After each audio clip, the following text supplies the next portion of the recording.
Good morning, everyone, and welcome to another episode of Bulldog Barbecue Competition Day. That's right, Competition Day. Having a little fun barbecue cook-off at church, and boy, I am up early, and it is windy in the desert. Not sure if it's getting picked up on the camera today, but just beginning by letting you know that I have a flavor profile of apple, pecan, and a little bit of hickory. So I'm gonna go ahead and prep the baby back ribs, and I'll show you that in just a minute.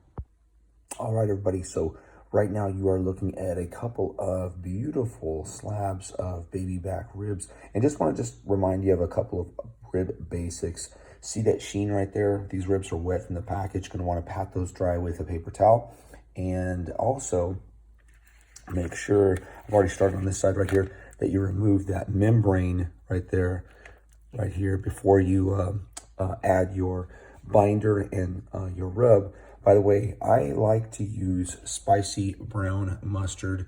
One difference it has from regular mustard, it has a little turmeric in it. And I don't know why, but it just really gives, it does the job of a binder and adds another spice to it as well. So I'll show you the ribs when they get seasoned up. All right, quick look at the ribs before I put them on. And just wanted to kind of share with you with my spices. I'll show you the spice profile in just a moment, but just want to share with you that I use granulated spices. Some people like to use powdered. I think the granulated really, you can see the texture really sticks well and it's going to last throughout the cook. So we're going to go ahead and put these guys on, and I'll show you the profile in just a moment. So this is, I guess, spice row right here. These are the spices that I used for my rub. I'm not going to mention them, just kind of show you there individually. And I kind of put them in order of the amounts in terms of, I don't have, actually the one I don't have is my brown sugar. I'd have more brown sugar than anything else, maybe about a half a cup. Then we're going about 2 teaspoons through the savories. And most of you already know this, that then you start getting down to about 1 with the heat. And then that was my little secret one right there, the cinnamon. Got a tip on that. I've never used that in a spice rub, but I tried it yesterday, and I'll tell you what, it was a nice addition. All right, quick look, everybody, before I spray these off. This is the the 45-minute mark, and we're going to spray these, keep them nice and moist. All right, Bulldog Barbecue Nation, we are at the halfway point. As you can see, just a hair over 250 degrees. We're going to raise that slightly to about 275 for the last hour, but let's take a look as we spray off our ribs. They're moist, and there they are at the halfway point. We're going to go ahead and spray them off, keep them nice and moist.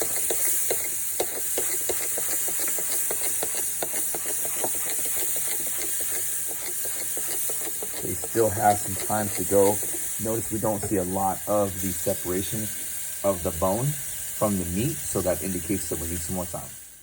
Real quick, everyone, I usually don't show this, but I use Reynolds pink butcher paper when I wrap my meats. It is the best. You do not want to buy some sort of cheap Amazon knockoff. So Reynolds is one of those things, just like we associate Kleenex and Best Foods with, you know, certain products as opposed to calling the products by their name. It is the best.